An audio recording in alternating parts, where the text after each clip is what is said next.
teman-teman semua ya. Assalamualaikum warahmatullahi wabarakatuh. Perkenalkan, nama saya Raffi Ahmad Ramadan.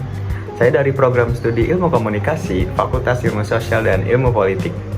Di kesempatan kali ini, saya akan membahas tentang bahasa baku. Ada yang udah tahu bahasa baku? Jadi teman-teman, mengapa saya membuat pembahasan tentang bahasa baku? Alasan saya membuat pembahasan tentang bahasa baku adalah supaya teman-teman semua yang menonton ini mendapatkan edukasi dan pemahaman tentang mana yang merupakan bahasa baku dan tidak. Selanjutnya ada manfaat dari penggunaan bahasa baku. Apa sih manfaatnya emang teman-teman? Nah, jadi manfaat menggunakan bahasa baku itu bisa meningkatkan kredibilitas, menghindari salah paham, dan berguna di sekolah, pekerjaan, ataupun media sosial. Karena teman-teman, sebagai rumusan masalah, hal ini sering sekali disepelekan oleh banyak orang tentang penggunaan bahasa baku yang akhirnya menimbulkan kesalahpahaman tentang tata bahasa yang baik dan benar.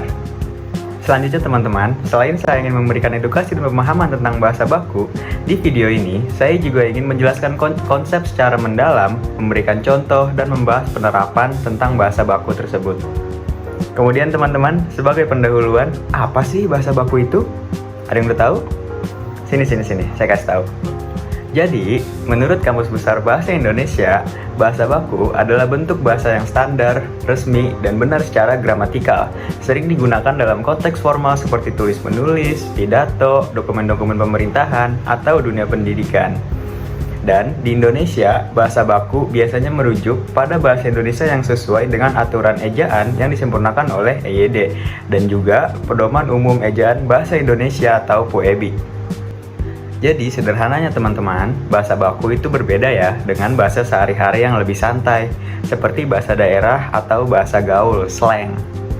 Nah, sekarang teman-teman, saya akan memberikan contoh penerapannya dari yang awalnya bahasa itu non-formal menjadi formal atau bahasa baku. Selanjutnya juga ada alasan teman-teman kenapa penggunaan bahasa baku itu sangat penting.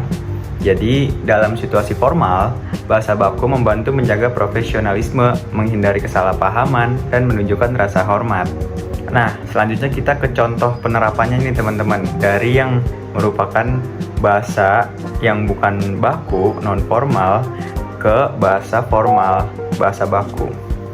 Yang pertama, ada ketika teman-teman diberikan informasi oleh mungkin atasan teman-teman, dosen, atau siapapun itu dalam situasi yang formal, teman-teman, kalau biasa teman-teman menjawab, iya, saya sudah tahu soal itu. Nah, itu salah ya teman-teman. Dalam konteks situasi formal, itu tidak menunjukkan rasa sopan dan terlalu simpel. Nah, jadi gimana yang benarnya bahasa bakunya? Yaitu, teman-teman bisa jawab, ya, saya telah mengetahui informasi tersebut.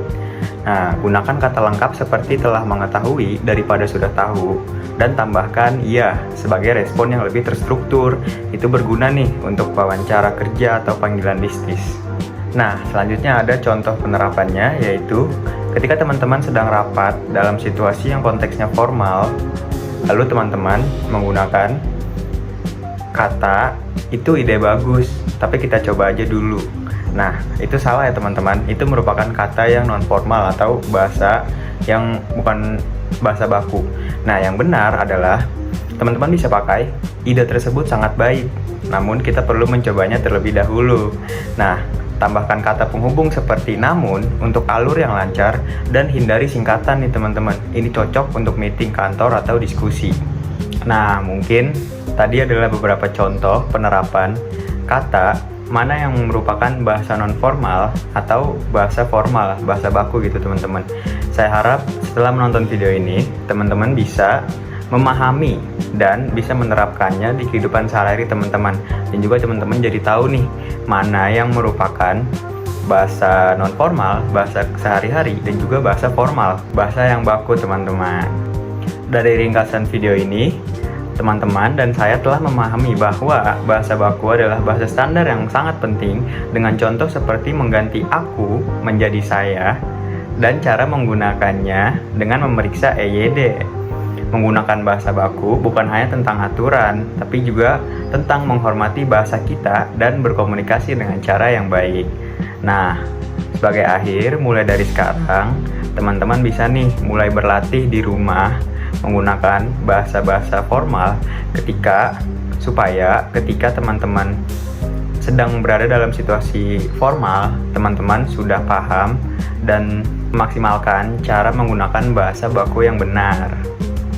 Terakhir, mungkin itu saja yang bisa saya berikan dalam pembahasan kali ini. Kurang lebihnya mohon maaf teman-teman. Wassalamualaikum warahmatullahi wabarakatuh. Bye-bye.